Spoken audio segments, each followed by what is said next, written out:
Mayroon daw dalawang gamo-gamo, isang matanda at isang bata. Maibigin silang maglaro sa tabi ng ilaw na kandila. Isang gabi, ang batang gamo-gamo ay lumipad ng lubhang malapit sa ningas ng kandila. "Mag-ingat ka!" ang tawag ng matandang gamo-gamo. "Baka masunog ang pakpak mo at hindi ka na makalipad." "Hindi ako natatakot," ang mayabang na sagot ng batang gamo-gamo. At nagpatuloy siya ng palipad sa paligid-ligid ng magandang ningas. Minsan, sa kanyang paglipad ay nadikit sa ningas ang kanyang pakpak at siya ay nalaglag sa mesa. "Sinabi ko na nga ba sa iyo?" ang sabi ng matandang gamo-gamo. "Ngayon ay hindi ka na makakalipad na muli." Samantalang nakikinig si Rizal sa kwento, nalilibang naman siya sa maliit na gamo-gamong naglalaro sa kanilang ilaw. Napansin niya ang malaking hangad ng maliliit na kulisap na makalapit sa ilaw sa paghanap ng liwanag kahit mapanganib. At nang masunog ang pakpak at malaglag sa mesa ang batang gamo-gamo sa kwento, ay siya ring pagkasunog ng pakpak at pagkalaglag ng isang tunay na gamo-gamo sa langis ng tinghoy. Rizal was too focused on watching the moth in the flame that he didn't notice that her mother was done reading the story. Then there's one thing that he learned that is very important in history since it helped mold Rizal to becoming a hero for our nation. He never thought that a moth could give him a lesson that he would carry forever. Ang mga gamo-gamo pala ay hindi natatakot mamatay sa paghanap ng liwanag. That lesson struck Rizal until he grew older. Hindi siya tumigil na hanapin ang liwanag para iligtas ang bansang Pilipinas na kahit ito ay kanyang ikamatay. Ang maliit na kulisap ay parang si Rizal.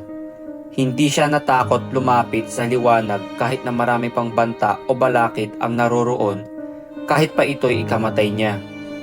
Naging matigas man ang ulo ni Rizal sa di pagsunod sa pangaral ng kanyang ina na, "Huwag mong paparisan ang ginawa ng batang gamo-gamo. Makikinig ka sa pangaral upang ikaw ay hindi mapahamak."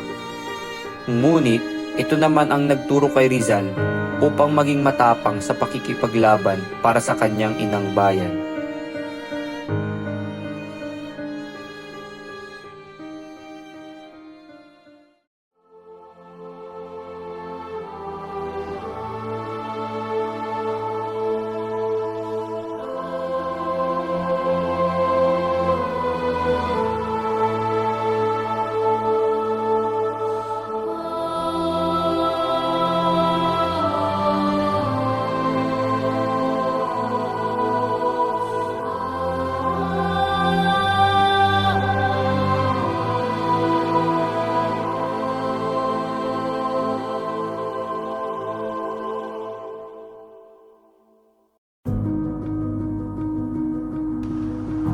He is guilty of rebellion, sedition, and formal illegal association. You plead guilty to all charges. I find Sir Rizal guilty for all charges.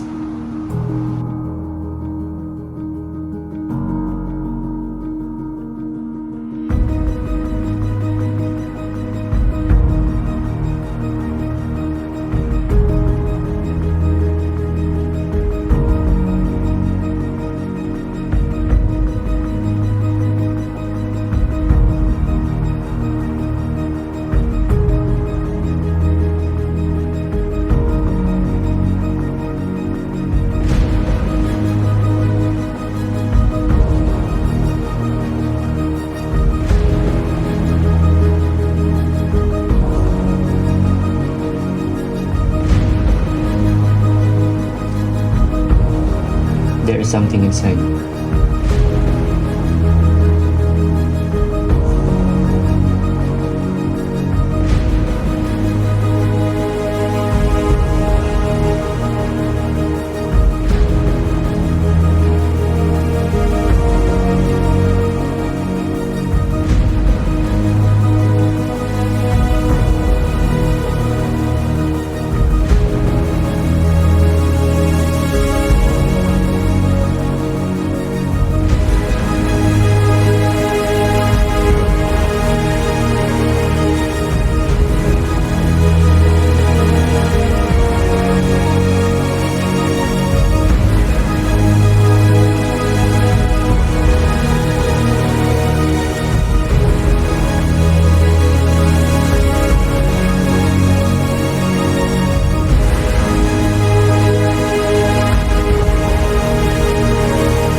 summatum est.